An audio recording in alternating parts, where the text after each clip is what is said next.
hari ini kita berkumpul, yang akan dijelaskan adalah tentang riwayat kelam para pemegang saham Bluebird Tbk.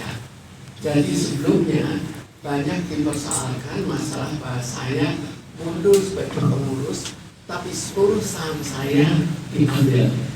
Tapi sekarang yang saya persoalkan bahwa hal ini bukan hanya terhadap saya, tapi juga terhadap semua pemegang saham lain, di mana satu persatu dihilangkan. Dan di sini saya kumpulkan beberapa yang ada bukti. Yang ada bukti saja cukup banyak, apalagi yang tidak ada bukti. Karena kalau kita lihat hal-hal yang sifatnya kekerasan itu biasanya tanpa bukti. Mobilnya nggak ke depan aja nggak apa-apa? Kenapa? Enggak. Lanjut, Bu. Jadi kita lanjutkan dengan bahwa di sini banyak bertanya sudah berlanjut atau tidak. Sejak tanggal 2 Agustus itu belum berlanjut. Sekarang sudah 5,5 bulan. Jadi pada penyidik pertama sakit mata. Penyidik kedua tugas ke Papua, dan sampai sekarang belum ada lanjutannya. Saya tidak tahu ada apa, apakah ada penundaan atau sengaja ada kelambatan, apa yang terjadi. Tapi ini fakta bahwa memang pada banyak kejadian besar bisa saja dilakukan penundaan. Tujuannya apa? Itu yang kurang jelas. Sekarang kita lanjutkan bahwa saya ulang kembali. Jadi di sini saya mundur sebagai direksi. Lalu ada 2 kejadian. Pertama, saya punya saham pribadi. Saham pribadi saya 15% di PT Bluebird Tasik. Saya mundur dalam jabatan. Kenapa harta saya semua dihilangkan? Itu kan suatu yang aneh. Karena harta tidak ada hubungannya dengan jabatan. Kemudian kita lanjutkan dengan riwayat kelam apa yang terjadi. Jadi PT Bluebird Tasik sebetulnya didirikan oleh 4 keluarga. 4 keluarga yang masing-masing punya peran tersendiri. Ada yang perannya menyediakan pool, ada yang perannya menyediakan dananya, tapi masing-masing punya peran tersendiri. 4 keluarga. Jadi sebetulnya awalnya dilakukan dengan grup besar, tapi akhirnya hanya ada 2. Akhirnya hanya ada 1 keluarga dan sebagian dari 1 keluarga. Jadi bisa dibayangkan berapa besar keuntungan dari yang sekarang memegang jabatan di PT Bluebird Tbk, itu Purnomo dan Chandra, yang hampir 100% diambil. Jadi yang diambil itu 80% lebih yang milik orang lain, yang entah bagaimana tapi ternyata bisa dialihkan. Lalu kita lanjutkan dengan riwayat lain. Ini baru riwayat masalah saham dari 2 keluarga yang akhirnya mundur pada tahun 1983 dan 1991. Kemudian segera setelah itu 2 keluarga sudah berhasil diambil alih sahamnya. Kemudian berlanjut ke Sigel. Jadi anak perusahaan Bluebird, di mana pada anak perusahaan Bluebird itu saya juga punya saham. Seluruh saham saya diambil oleh Purnomo dan diambil oleh anaknya Chandra. Jadi di sini sudah ada penggelapan saham sejak tahun 1995, dan di sini saya tulis perkaranya perkara nomor berapa, supaya jelas ini bukan masalah fiktif, bukan masalah kira-kira, tapi memang sesuatu yang fakta. Kemudian pada bulan Mei 2000 itu terjadi tindak kekerasan fisik yang dilakukan oleh Purnomo, istri dan anak pertamanya. Jadi semua anak-anak itu pemegang saham semuanya dibagi-bagi, kamar ini, kamar ini, kamar ini. Termasuk ini kali ini anaknya Purnomo ikut melakukan tindak kekerasan. Jadi dan akhirnya ada visum di sini. Nomor visum juga signifikan. Jadi kalau ada yang bertanya, kalau ada yang tidak percaya, visumnya bisa keluarkan karena semuanya ada bukti. Kemudian ada satu yang orang luar, itu namanya Gunawan Suryo Wibowo. Itu dia diwajibkan merahasiakan semua aset tanah dan gedung dari Bluebird, semuanya dirahasiakan. Pemegang saham tidak ada yang boleh tahu. Padahal sebetulnya pemegang saham kan berhak untuk tahu, tapi sengaja dialihkan ke satu orang, dan satu orang itu yang akhirnya waktu itu menjadi komisaris PT Bluebird Tbk. Berikutnya terjadi apa? Terjadi penculikan, upaya penculikan terhadap diri saya. Ini dilakukan sudah dengan sangat rahasia, dengan sangat aman, namun akhirnya terbongkar juga. Bagaimana terbongkarnya? Purnomo mengundang 14 orang untuk jadi tim penculikan terhadap saya. Ternyata tidak semudah itu, tidak semua otomatis setuju. Satu langsung keluar yang mengatakan saya tidak mau terlibat pada pembunuhan. Jadi tim 14 orang itu kalau saya berhasil ditangkap dialihkan ke tim 4 yang mereka tidak boleh tahu siapa dan tidak boleh tahu apa yang dilakukan. Bahkan sudah disediakan tempat penyekapan sementara. Jadi satu langsung mundur, kemudian yang lain membuat surat pernyataan tertulis di Pengadilan Negeri Jakarta Pusat di Kepanitraan. Kemudian sebagian lagi membuat pernyataan di notaris. Jadi mereka sebetulnya juga dengan ketakutan apa tugas mereka dan bagaimana mereka menyatakan bahwa ini adalah tugas yang diberikan, bukan kesepakatan kita bersama.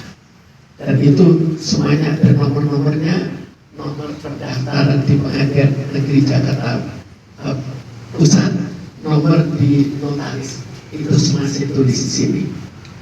Lalu berikutnya masih belum puas juga, ibu saya meninggal, langsung pemalsuan surat warisan. Itu pun tetap diperkarakan dan nomor perkara saya tulis di sini. Lalu berikutnya penangkapan saya oleh kepolisian. Jadi entah apa yang mereka katakan, tapi tiba-tiba saya bisa ditangkap datang ke sini mereka.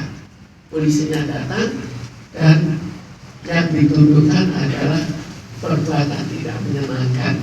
Sebetulnya lucu, perbuatan tidak menyenangkan kenapa bisa ditangkap.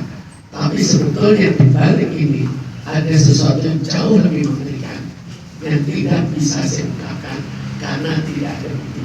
Tapi kalau sampai pada surat, sampai ada alasan, itu saya ada buktinya. Dan juga ada bukti juga bahwa surat lain yang sifatnya penggeledahan badan, pakaian, dan rumah.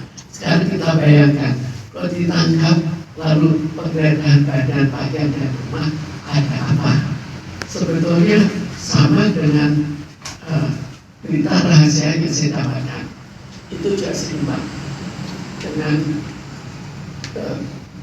penggeledahan badan, pakaian, dan rumah. Jadi ini betul-betul sesuatu yang cukup mengerikan kalau ini sampai berhasil. Untungnya tidak sampai berhasil. Lalu kita lihat lagi bulan Maret. Ini juga semua itu saya anggap sebagai persiapan pada bulan Maret. Karena bulan Maret kita dulu ada PT Bluebird Tbk. PT Bluebird Tbk itu kemudian mereka membuat PT Bluebird. Sekarang jadi pertanyaan, dua di antara semua pemegang saham membentuk PT Bluebird sama. Sekarang dan kenapa berhasil lolos? Karena mereka memasukkan mereka sebagai perusahaan ilegal yang tidak menyesuaikan dengan undang-undang perseroan terbatas. Jadi undang-undang diabaikan dan undang-undang tidak disesuaikan itu berjalan selama 18 tahun. Bisa dibayangkan cukup lama. Kemudian didirikan itu dengan biaya cukup murah. Jadi 2 orang ini kita terakhir menuju pada 2 orang yaitu Purnomo dan Chandra. Purnomo dan Chandra itu dengan modal kecil, jadi gaji saya tidak dibayar. Dan jumlah gaji yang tidak dibayar itu sebanyak cukup untuk mendirikan perusahaan baru yang sekarang kita lihat megah itu. Kenapa bisa? Karena order dari PT Bluebird Taksi diambil oleh PT Bluebird yang sekarang jadi TBK.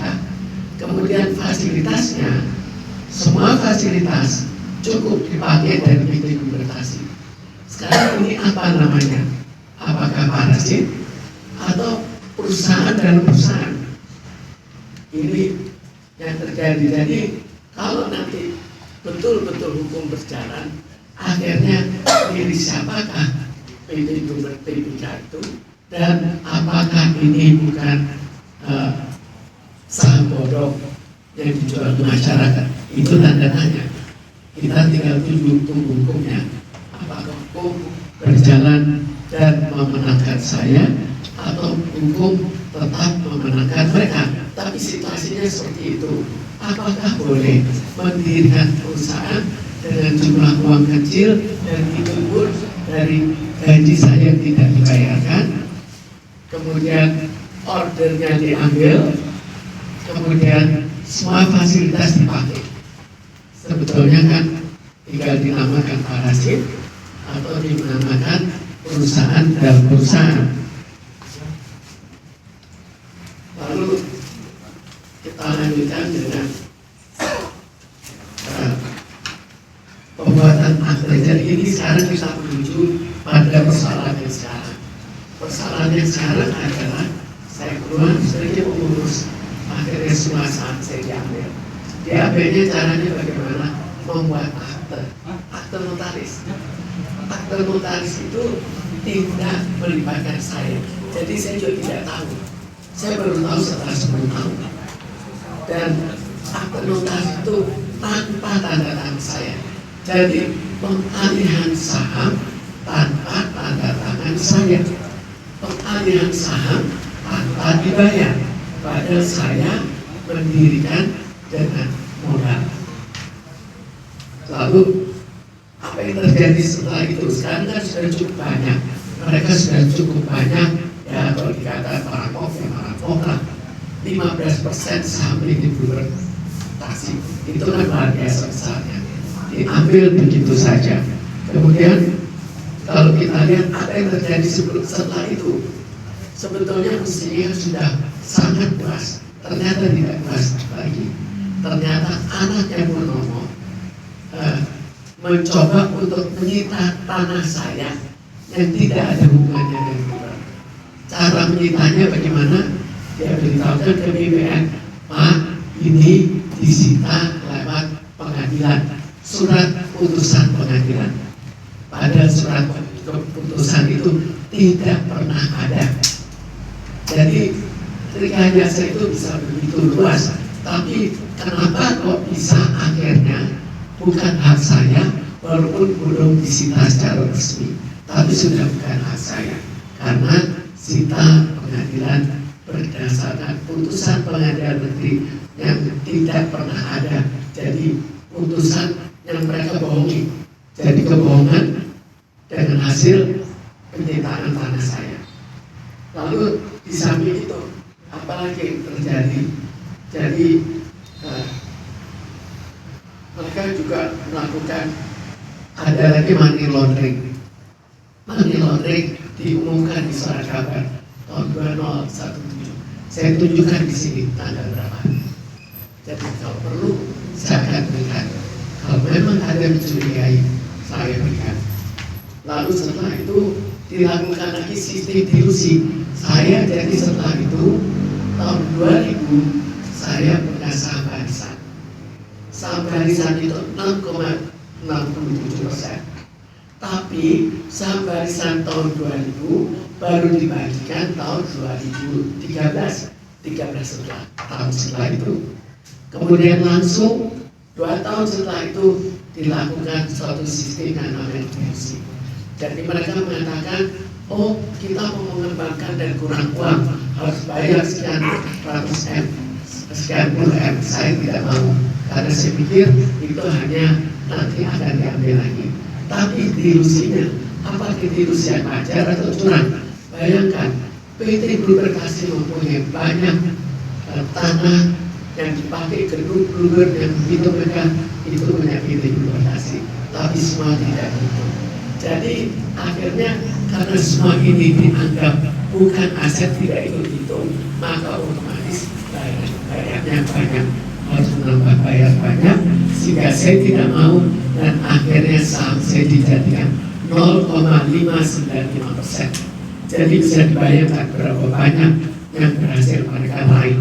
Belum lagi dengan percobaan-cobaan sebelumnya, belum dengan hal-hal yang mereka lakukan terhadap PT Blue Perkasi. Jadi kalau kita lihat sebetulnya sangat banyak hal kelam yang dilakukan. Jadi riwayat kelam dari para pemegang saham itu sangat banyak. Dan di sini ada foto-foto terlapor yang belum dipanggil. Seharusnya Purnomo dipanggil. Sekarang kita lihat efeknya terhadap negara.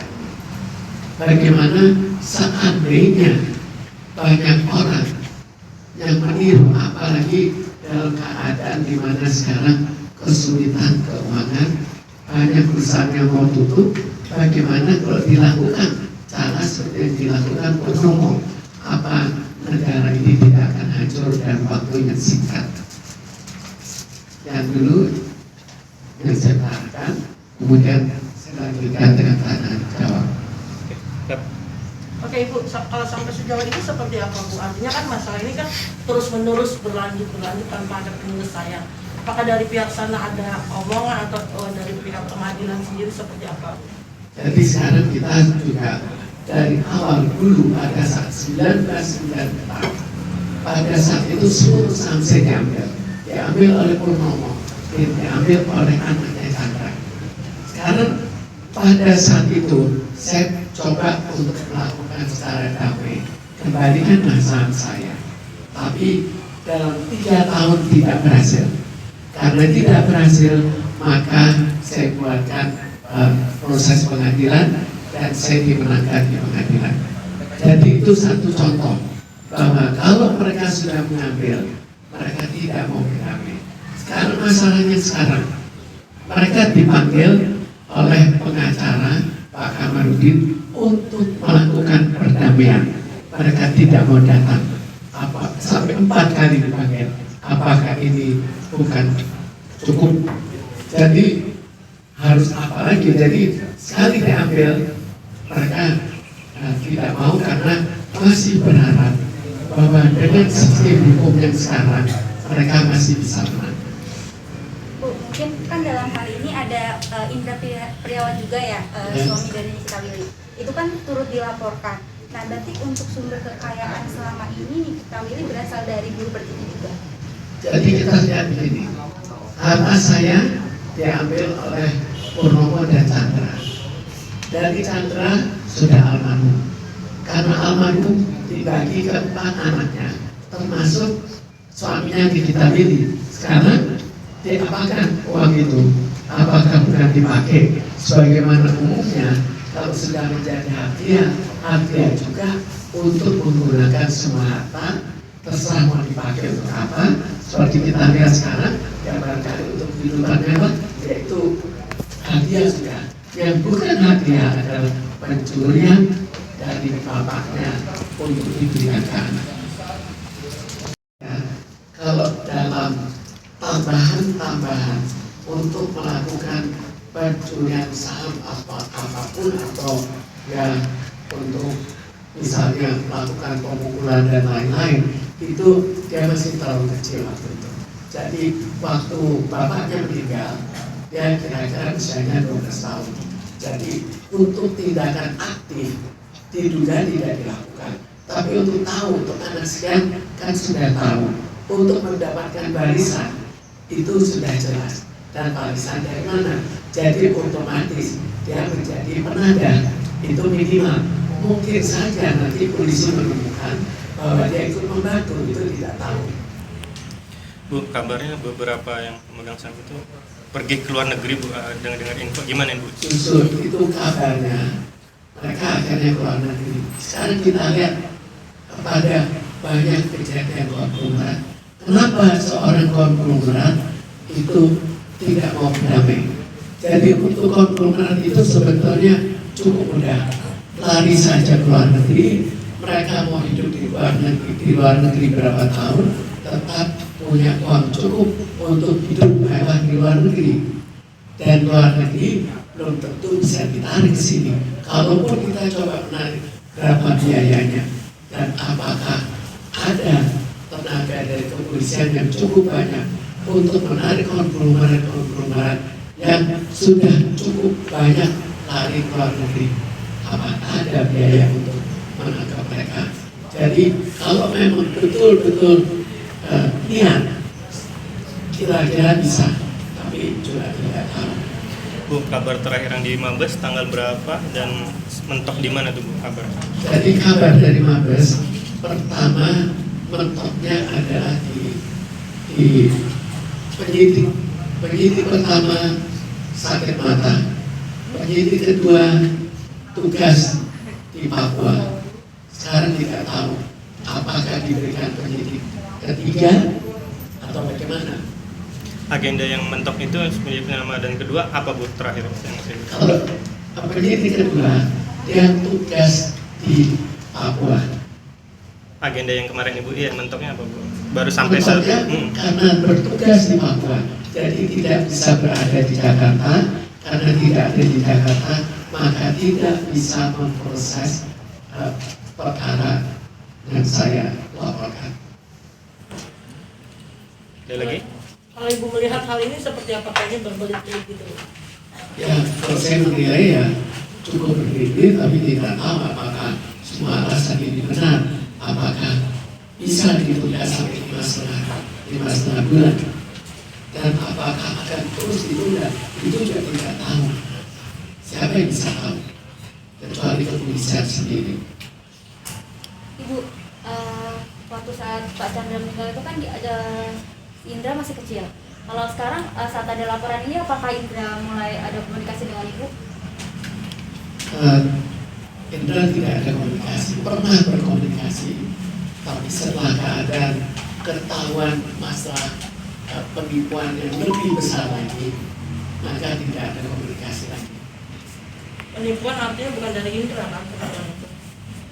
Jadi penipuan kan dari bapak, dari kakak kandung saya, adik kandung saya.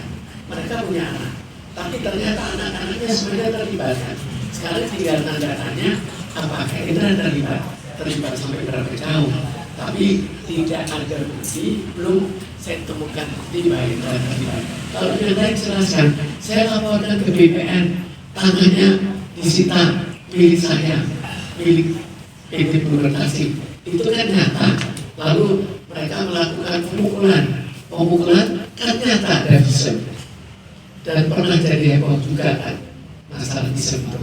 Lalu misalnya pemalsuan warisan, surat warisan, itu kan jelas sekali karena terjadi perkara pengadilan.